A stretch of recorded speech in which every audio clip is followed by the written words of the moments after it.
What is radioactivity good for? It's actually good for several things. One thing it can be used for is figuring out how old stuff is, fossils and artifacts. And this technique is called radiocarbon dating. This uses the radioactive element isotope carbon-14. So there is carbon-14 present in the environment. It's radioactive and it decays.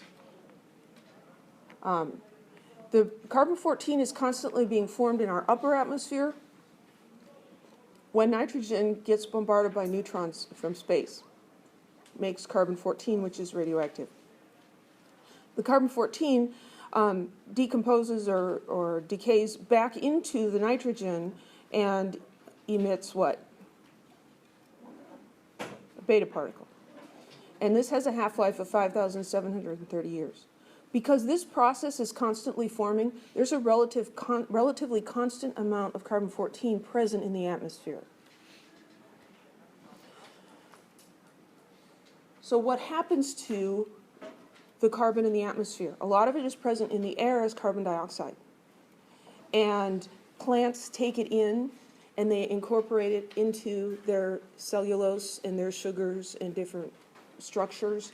And then animals eat that and incorporate it into their body. And so all living organisms are going to have a roughly constant amount of carbon-14 present in them, as long as they're alive. Once the organism dies, it stops taking in carbon-14.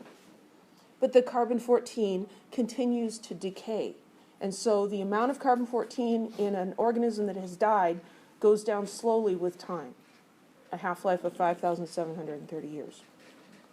So what we can do is we can analyze a formerly living thing. This doesn't work with like rocks, but it'll work with dinosaurs because they were alive, right? Or bones or things.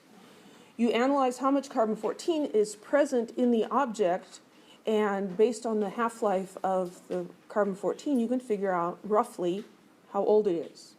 So this works back to about 50,000 years. They can check the accuracy by looking at things like really old trees.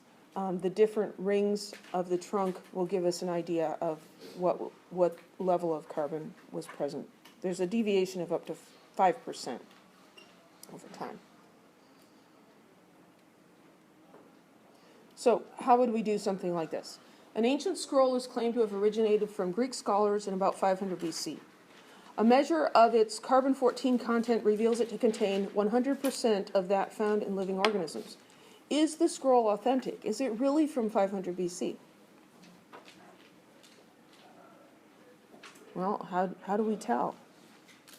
We want to see how much less carbon-14 is present in this than is currently present in living organisms. Well, they found that it contained the same amount. Could it be that old? No. Because 500 BC, so it's currently 2016, right? 2016 plus the 500 from before would be 2516, right?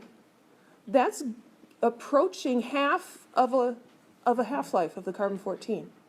So we would expect to see like maybe a quarter less, so 3/4, but it's 100%.